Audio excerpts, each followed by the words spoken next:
Hi, Wild Smart Ambassador Sandy here in my garden, and if I'm anything like you, I'm itching to get into my garden with my rake and my hoe and just clean up everything from last winter now that the weather is starting to get nice. However, it's not 10 degrees yet, so I'm going to hold off doing anything in my garden except water. Why is 10 degrees important? Well, it has everything to do with hibernation.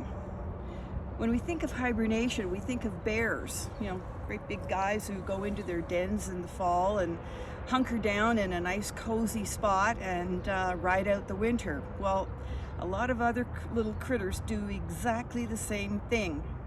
Insects. They don't go into hibernation, they go into what's called diapause. And that is the same as for a bear.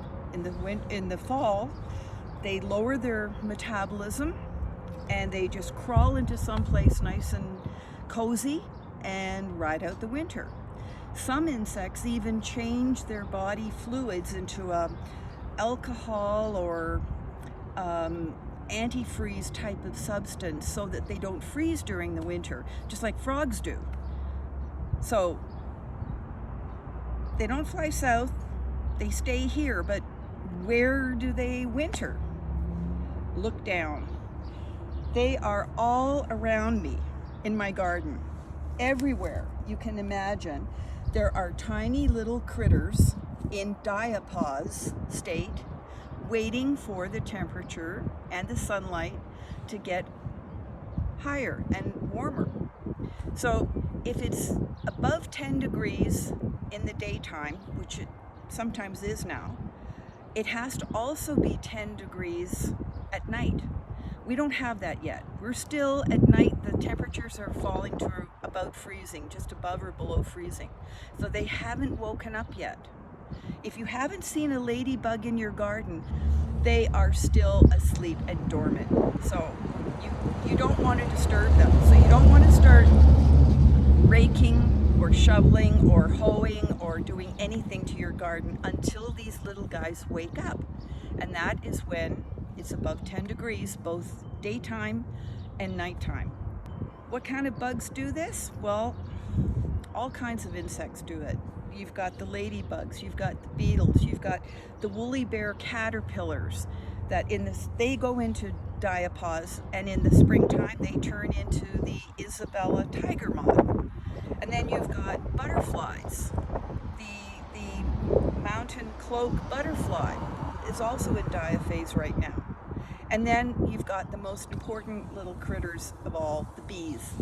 Here in Alberta, we have over 300 species of bees. You've got bumblebees, you've got the honeybees, you've got cutter bees, you've got miner bees, and you've got cuckoo bees. You've got 300 of them, okay? And they're all asleep right now within arm's reach of me in my garden.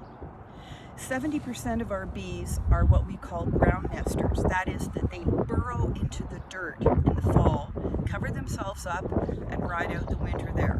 And in the springtime, when the soil gets warm enough, they awake, they come out of their slumber, and off they go to do their good things in the garden.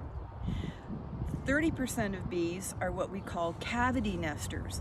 They like to nest in little cavities that they find between rocks, under a log, in a hole somewhere, an old rodent hole or something like that, and that's where they ride out the winter.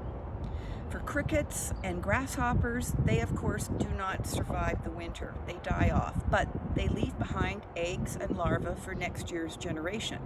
And they leave them near piles of leaves, leaf litter, so that when the little babies emerge in the spring, they've got a food source, which is old leaves.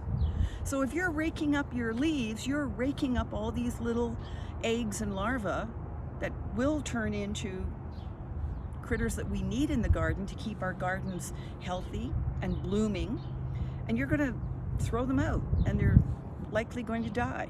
So remember to leave the leaves until it's 10 degrees. And always be wild smart, even in your garden. Bye.